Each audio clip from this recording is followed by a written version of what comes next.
Salam, salam bahagia, Bapak Ibu Saudara yang terkasih di dalam Tuhan Yesus Kristus.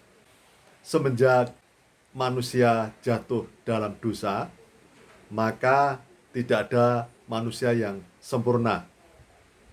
Semua manusia memiliki kekurangan dan kelemahan yang bisa berbuat salah dan berbuat dosa.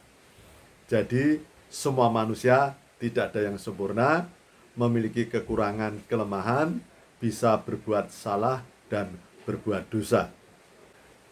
Kelemahan dan kekurangan manusia menjadi celah untuk kuasa gelap masuk, menyusup di dalam diri manusia dengan senyap yang sering setiap orang atau manusia tidak menyadarinya.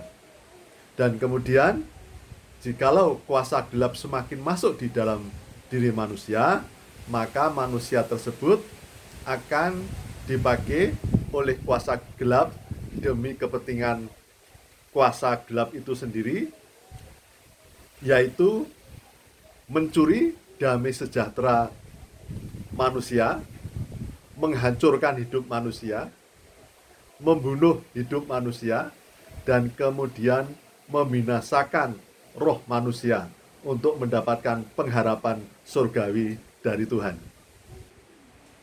Kuasa gelap yang sudah menguasai diri seseorang juga akan berusaha menghancurkan orang lain melalui seseorang yang hidupnya sudah dikuasai oleh kuasa kegelapan. Misalnya, seseorang yang sudah dikuasai oleh kegelapan, yang hidupnya tidak bahagia, tidak damai sejahtera, yang hidupnya hancur, maka kemudian pada umumnya biasanya juga akan menghancurkan orang lain. Seseorang yang sudah dikuasai oleh kuasa kegelapan, hidupnya tidak damai dan tidak membawa kedamaian di lingkungannya.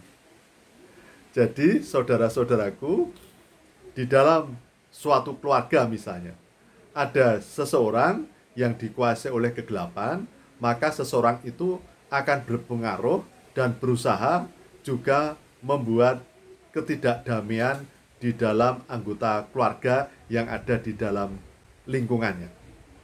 Oleh karena itu, saudara-saudaraku, kuasa gelap tidak memiliki belas kasihan dan akan terus berusaha menyusup di setiap orang per orang di dalam diri manusia semakin banyak dan sebanyak-banyaknya. Mulai dari seseorang dalam suatu keluarga, dan seseorang ini membuat tidak bahagia, tidak membawa damai sukacita di dalam keluarga, dan kemudian keluarga tersebut tidak rukun, menjadi konflik, berseteru, berselisih paham, dan tidak bahagia. Sehingga keluarga tersebut menjadi tidak bahagia semuanya, dan keluarga ini juga akan membawa ketidakbahagiaan di sekitarnya. Demikian salah satu cara-cara prinsip kuasa kegelapan untuk menghancurkan kehidupan manusia.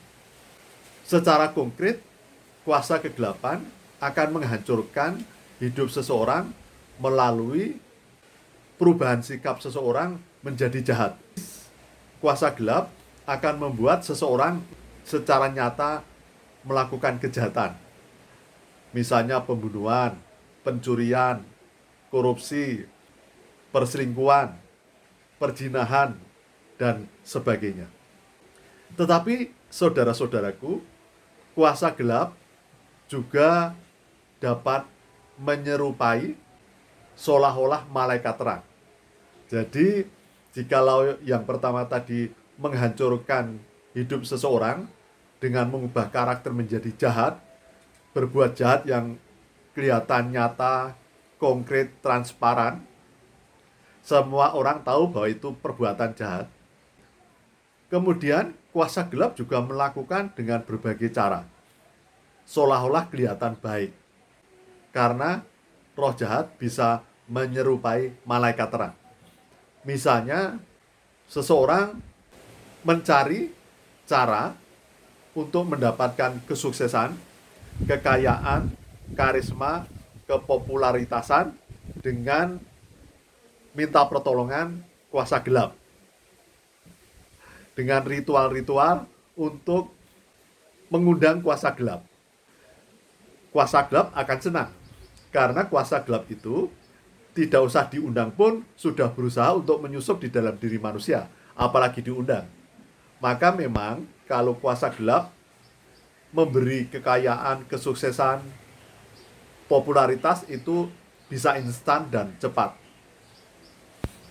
Namun saudara-saudaraku, kekayaan, kekuasaan, jabatan, kedudukan, popularitas yang bukan dari Tuhan pada umumnya akan menghancurkan seseorang dan keluarganya, dan seseorang dan keluarganya itu akan terikat oleh kuasa gelap, dan kemudian akan ada kutuk.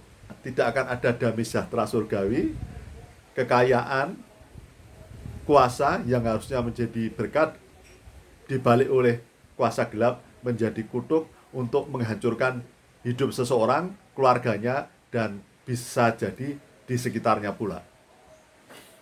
Misalnya korupsi, kemudian ketahuan akhirnya hancur, dan karena korupsi maka rakyat juga terkena imbasnya. Karena uang yang seharusnya untuk rakyat kemudian dipakai oleh seseorang misalnya. Kemudian kuasa gelap juga bisa memakai cara-cara dalam kegiatan kerohanian. Jadi saudara-saudaraku, begitu gigihnya kuasa gelap, apapun akan dijadikan cara untuk kuasa gelap menyusup, termasuk di dalam kegiatan kerohanian, di dalam kegiatan pelayanan saudara-saudaraku. Kita bisa melihat, dan saya juga bisa melihat bagaimana di sosial media ada beberapa orang atau beberapa hamba Tuhan juga kecewa dengan hamba Tuhan yang lainnya. Karena di dalam firman Tuhan juga sudah disampaikan tentang setiap orang harus hati-hati dengan keinginan mata, keinginan daging, dan keangkuhan hidup. Jadi saudara-saudaraku, semua orang itu sudah tidak sempurna. Ketidaksempurnaan itu bisa menjadi cara iblis, kuasa gelap untuk menyusup, termasuk di dalam kegiatan pelayanan yang sebenarnya baik, itu juga bisa dipakai oleh kuasa gelap untuk mengubah cara pandang seseorang yang seharusnya di dalam kegiatan pelayanan, kegiatan kerohanian itu untuk kemuliaan Tuhan, tetapi kemudian dialihkan menjadi untuk kepentingan diri sendiri, untuk keangkuhan hidup, untuk keinginan mata, untuk keinginan daging. Kuasa gelap bisa memutarbalikkan firman Tuhan, dan itu yang dipakai oleh kuasa gelap semenjak awal ketika merayu, membujuk Hawa dan Adam. Jadi memutarbalikkan hakikat makna firman Tuhan, bahwa bagaimana dengan firman Tuhan akhirnya Hawa terbujuk rayu oleh hasutan kuasa gelap, dan itu dipakai sampai sekarang.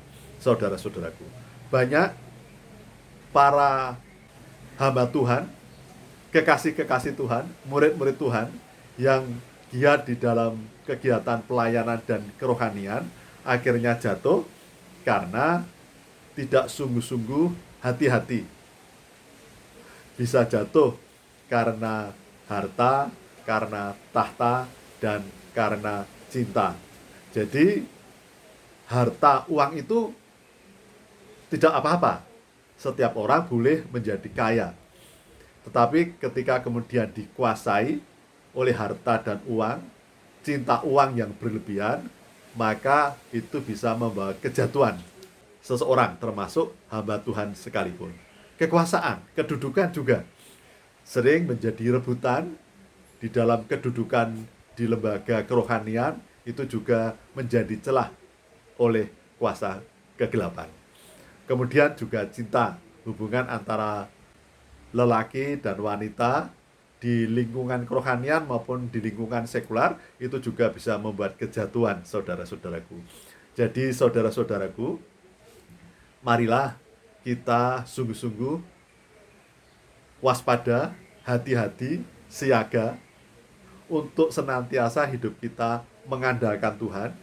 Selalu setiap pagi kita bersujud syukur, merendahkan diri di hadapan Tuhan, mohon pertolongan Tuhan. Tuhan melindungi, membentengi hidup kita, dan kita menggunakan segala kelengkapan senjata rohani agar kita sungguh-sungguh mendapatkan perlindungan Tuhan. Tuhan menutup bungkus hidup kita dengan kuasa darah salib Tuhan Yesus Kristus. Kita tidak boleh mengandalkan diri sendiri karena kita adalah domba di tengah serigala.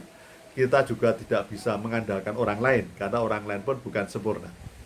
Satu-satunya jalan kita mengandalkan Tuhan, mengandalkan Tuhan Yesus Kristus yang sudah berkenan turun ke dunia, disalib, dan dengan kuasa darah salib Tuhan Yesus Kristus, darah yang mahal tersebut, kita dapat dilindungi dari segala kuasa kegelapan. Kita bisa dilindungi ketika kita sungguh-sungguh beriman, taat dan setia atas perintah-perintah Tuhan. Kita selalu hidup dalam Tuhan dengan kerendahan hati, dan kemudian kita merenungkan firman Tuhan sebagai firman yang hidup, bukan hanya sebagai ilmu pengetahuan dan sebagainya. Dan kemudian hidup kita juga dapat menjadi berkat, bukan menjadi batu sandungan. Jadi saudara-saudaraku, hidup kita harus semangat, harus panas, tidak boleh setengah-setengah, tidak boleh suam-suam kuku. Karena nanti di akhir zaman, ketika dalam penghakiman, akan kelihatan saudara-saudaraku.